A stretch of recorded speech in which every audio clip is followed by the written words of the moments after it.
Mike Rinder.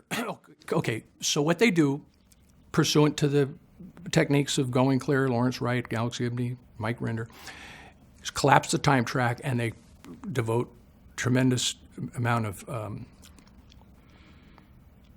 weight to the Guardian's office, okay, that was disbanded in 1981 at the orders of Hubbard, at the direction of Miscavige, in which Mike Rinder and I participated in, okay? But they're all communicating that this is as if this is the existing mechanism and methodology of Scientology. And Mike Rinder says, OSA got created in the place of the GO.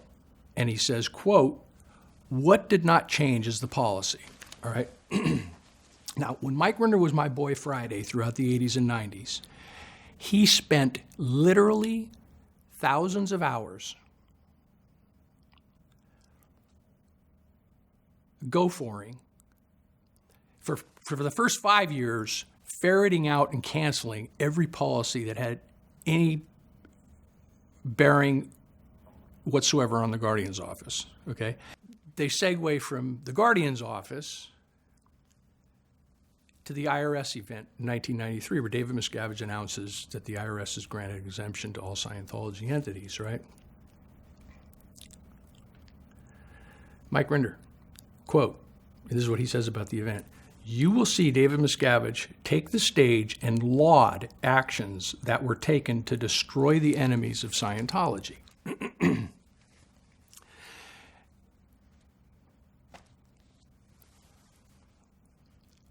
It's not that event. That's not what that event is about. Okay? The only use of the word enemy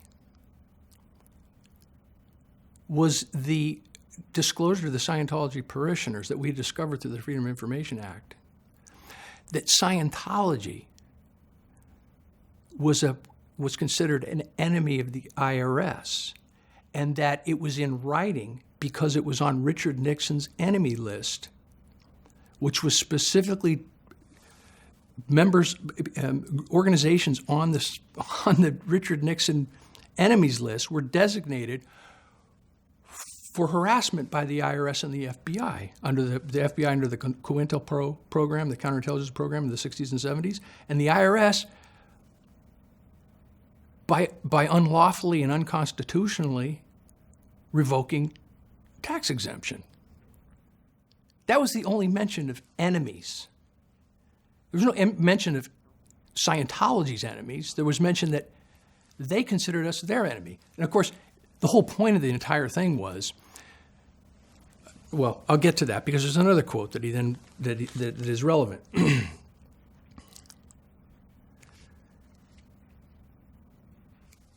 So Leah jumps in. They had a full-blown attack launched at the IRS, but more importantly, the actual IRS employees, right? Well, I've covered this in a previous talk that I did, okay? It was the Tony Ortega, I think, added that into the Going Clear thing. It's a complete fallacy. Nobody was attacked individually.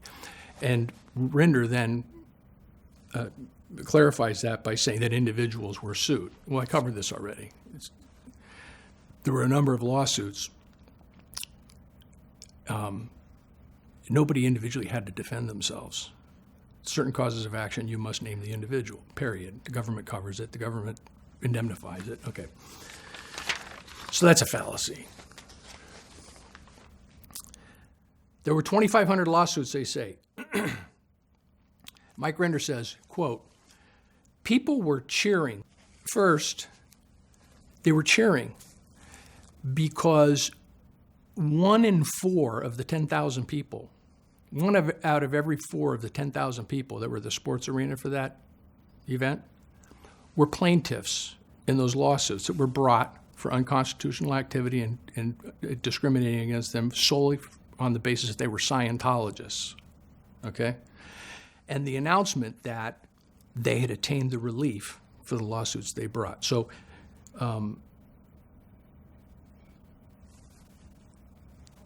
you can't have it both ways. look, the event was like 2.5 hours of the whole history of the IRS's discriminatory attack on Scientology, okay? And how it was overcome, right?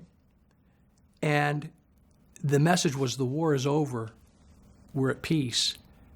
And I think he even said at the end of it, I actually consider these people friends now, okay? That's how false this statement is by Rinder, okay? So, I mean, it's literally the reverse. If people had ideas that they had to be aggressive to go fight the enemies of Scientology, that was dissuaded at that event.